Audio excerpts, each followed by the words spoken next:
The name Imperfects is actually a derivation of perfect, perfection. If you look in the Webster Merriam Dictionary and you look at the definition of perfection, it is very dry. It's very boring, at least in my opinion. And imperfection is the exact opposite. Yet I'm perfection, imperfection, I am perfect. You can break this down into almost a poetry-like level of learning how to understand yourself. You are perfect, you are built perfect because you are born imperfect. At the backbone of Imperfection and Imperfects as a brand is, in my opinion, the artistry. And I believe everyone is an artist in their own right, which is why we have so many collaborations with artists. We use our mediums, apparel, skateboards, and surfboards, as our way of depicting our message artistically. I want to talk about process a little bit and how we work at Imperfects. So I have to start with apparel because it takes me back to my childhood. My mother taught me how to make apparel. I just watched over her shoulder as she made the apparel for my sisters and I almost all the way through our childhood. What I really picked up on and gravitated towards was the inspiration behind actually putting a piece of apparel together. Going out, window shopping, looking at the style walk by on the streets, the various personalities, seeing what they're wearing, taking note of how they're wearing it. And then going home and putting your own spin on that. That always just inspired me, that process of learning about apparel and how it affects people's lives. The apparel itself is so detailed. It's such a painstakingly slow process when you do it the right way. And it takes a lot of knowledge, and it takes a steady hand, and it takes many different hands, really. You always start with a pattern. You start with the inspiration behind what that pattern is and how it's going to be used. And then you take it to fabric. Is this the fabric that's going to meet the seasonality I want in this piece? Is this the fabric that's going to meet the usefulness or the utility I'm looking to get out of this piece? How much do I actually know about fabric? What kind of sources do I have to pull from? From there, I always take it to a place of how much usefulness can the end wearer get out of this garment? I want to make a piece that can become a staple, but also a shining light of that person's style. That process then leads to a sketch and tailoring that sketch, knowing that you have the fabric and the pattern and designing around that. How am I going to sketch this thing? How is it going to fall on a body? How is it going to ultimately be thrown on the couch or thrown on the car seat? The next part of the process is trims and labels. You have to be able to know what kind of zipper you're going to use, what kind of buttons you want to use. How are those going to function? Functionality is a massive piece. That's why we really spend a lot of time with trims and labels. It's so important to know how your jacket is going to close. It's so important to know how your pants are going to close up around a waist. One of the hardest parts, actually. From there, you go into a fitting and a digital design process. And this is where I rely on some technical skill sets that I don't have. Good friends of mine and close artists that are very helpful when it comes to making my sketches and my dreams a reality.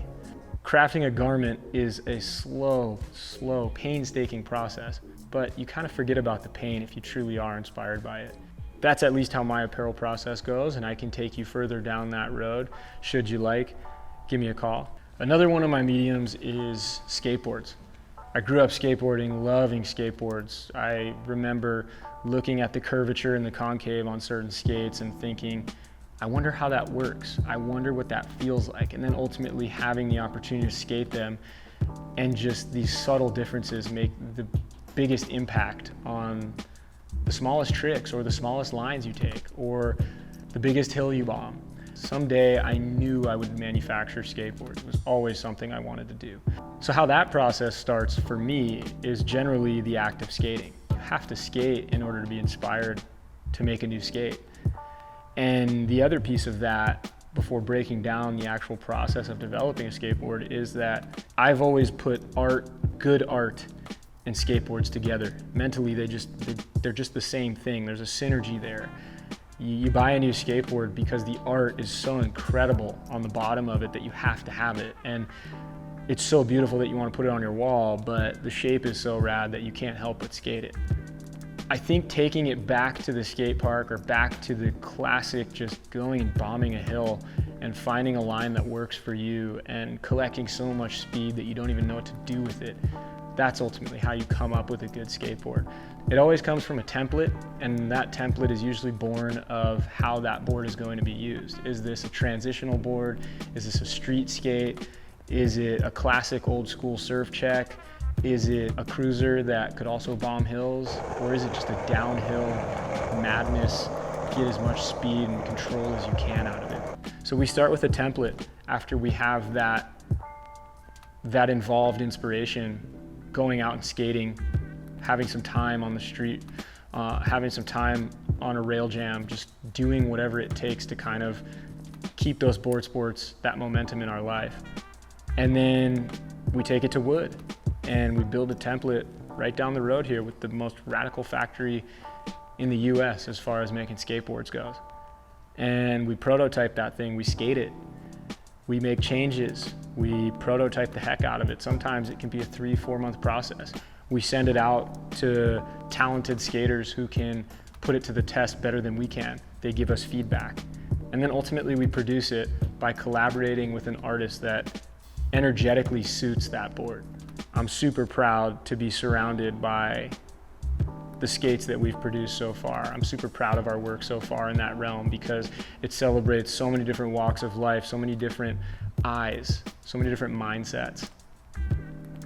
Skateboarding truly is a canvas for both art physically on the bottom of a skateboard, but also expressing yourself artistically. The process of surf crafting is easily the most personal for me. It started as a form of meditation. It was simply just a place I could escape to, running a creative agency and working for many different brands within the industries I like to work in can be tiring creatively. And you have to continually inspire yourself and regenerate that creativity and inspiration in an organic way if possible. Surfing was always at the core of that for me, the act of going out and surfing. I wanted to ride things that I couldn't really find, and I wanted to open up my mind to not only a new process, but an understanding of the craft that goes into building these things. It always starts with what wave you want to build a board for. It's the energy behind that wave and the things you know about that wave that inspire you to find a template. And ultimately that template unlocks the rest of it. Once you lay your template, you've got to square up, right? You have to cut that thing out and clean it up as true as you can to that line. And inherently there's going to be imperfections because you're not a machine. You work with your hands. Naturally, your eyes are imperfect as a human, so you're going to see things a little bit off kilter. I think that's a cool bit, in my opinion. And after you template, you start taking it from 1 dimension to 2 dimensions. What we call removing volume. You start taking foam out. Using the planer, as my mentor has told me many times, is where you earn your whiskers. Do you truly know how to use the planer in a way that a true craftsman of surfboards does? It takes a long time. It took me many, many years to start feeling comfortable with my planer.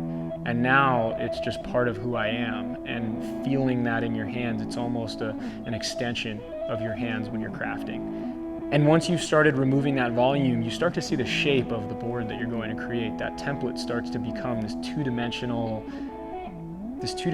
thing that you can start finding this sculpture in.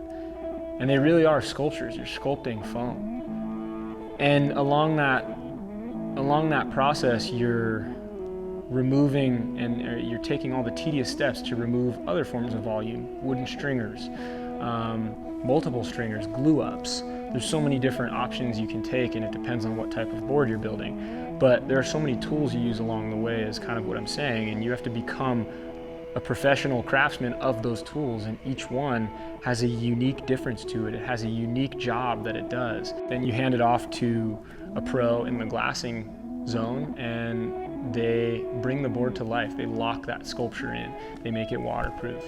The process of surf crafting is a long and tedious one, and you're only as good as the amount of time you put into it. And I think that's what I love about it most. you have to fail, and you have to be willing to fail, and you have to be willing to get back up and try again. I've made so many bad boards, but I kept going. I kept looking for what a good board was. And how that all comes together on the umbrella of Imperfects, making skateboards, making surfboards, and developing and designing apparel, is ultimately just my lifestyle as a person, as a human, what I like to do, the things I like to wear, how I like to spend my time having fun, skating and surfing. I'm just interested in making these things, and that ultimately has led to a beautiful way to live. It's the identity of who I am, and it's investing in that and believing in myself and spending my time doing the things that hopefully will make the world a better place, bringing joy to people in the form of surf and skate and style. I think that's what Imperfects is at the heart, a lifestyle of learning how to be yourself.